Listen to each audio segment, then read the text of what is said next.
commencement bi daf ñoo xaw a xoj ku ci déggul sa doom rek nañu comprendre nga xam ne bis bi li ñu waxoon ci commencement bi enfants yi ñoo ko moom xanaa xale yi dañ ciy barkeelu rek léegi dañuy dugal benn thème boo xamante ni ñuy jàng ci école bi ñoo ko préparé woon bu ñuy wax soxna Zeynabou Diop di doom ci Mariama Diop bismillah.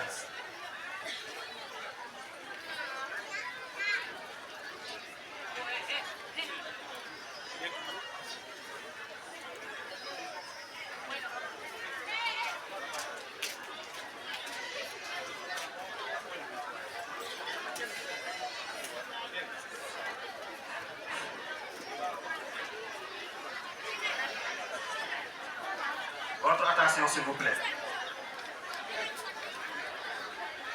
déglu leen bismillah Zeynab.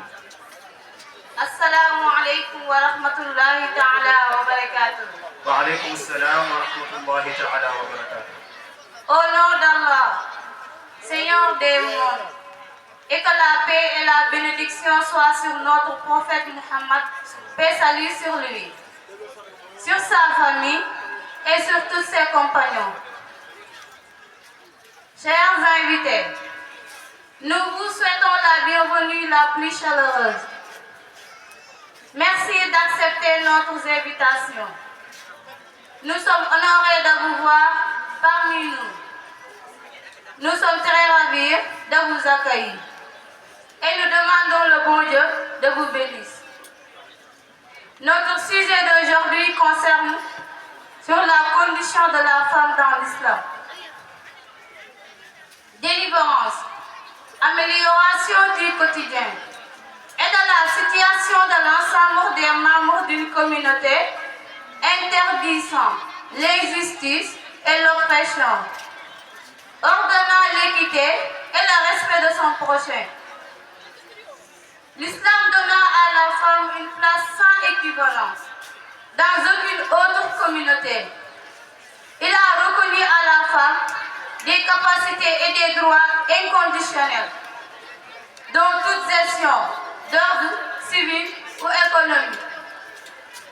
La femme jouit ainsi de la capacité et du droit d'hériter, de donner, de léguer, de contracter une dette, d'acquérir, de passer un contrat, d'attaquer en justice et d'administrer ses biens.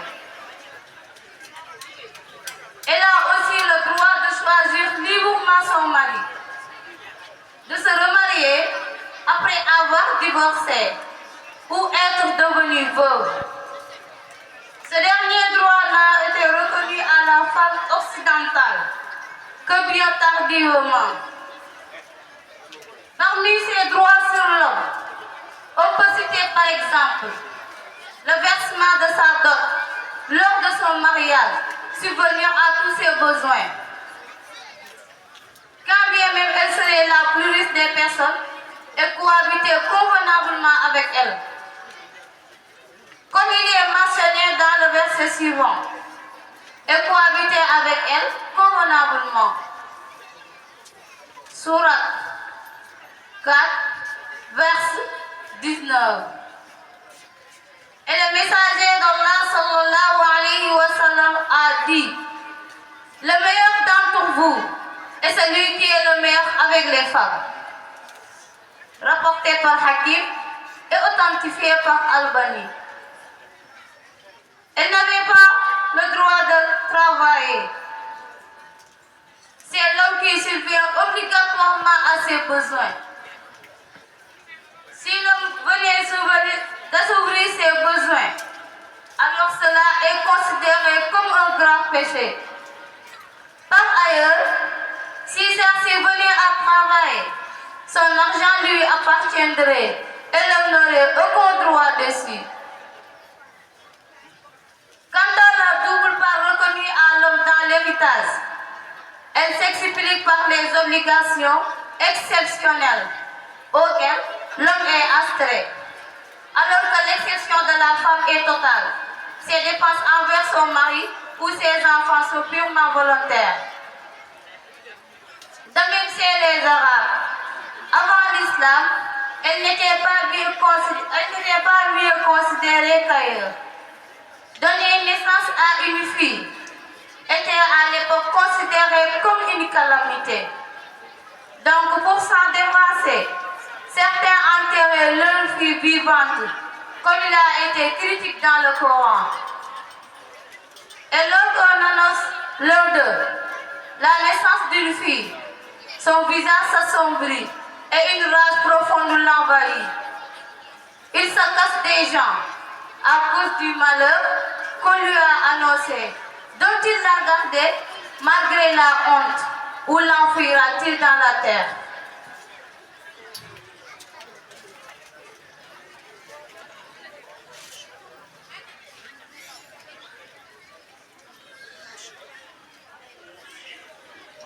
وإذا بشر أحدهم بالأنثى ظل وجهه مسودا وهو كظيم يتوارى من القوم من سوء ما بشر به أيمسكه على هون لم يدس في التراب ألا ساء ما يحكمون.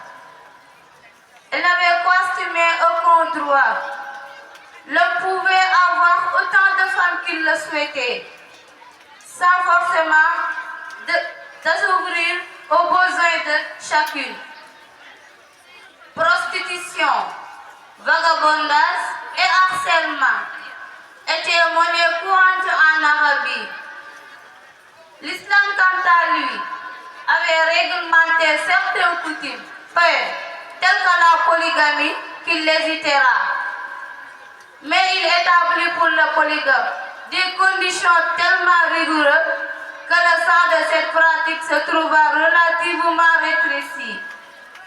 En effet, la polygamie doit s'adapter à certaines exigences, telles que l'équité entre les épouses, comme il est mentionné dans le Coran.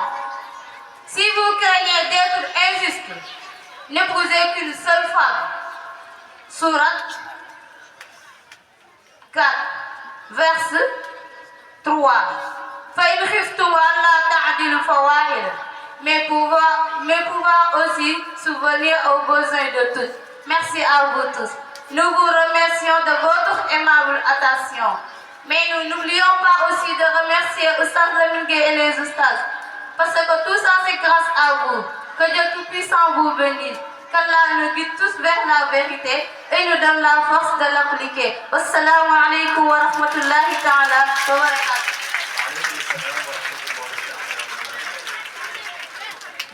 Masha Allah, soxna Zeynab. Que Dieu vous bénisse. Masha Allah, barakallah. moom bokk na ci xale yi jàng ci alquran ba wàcc ci daara ji alquran ba wàcc na ñaar yoon Masha Allah. mi ngi continuer di nekk ci daara ji aussi di nekk ci école bi. ñu ngi koy ñaanal pour yàlla mottali ko njàngam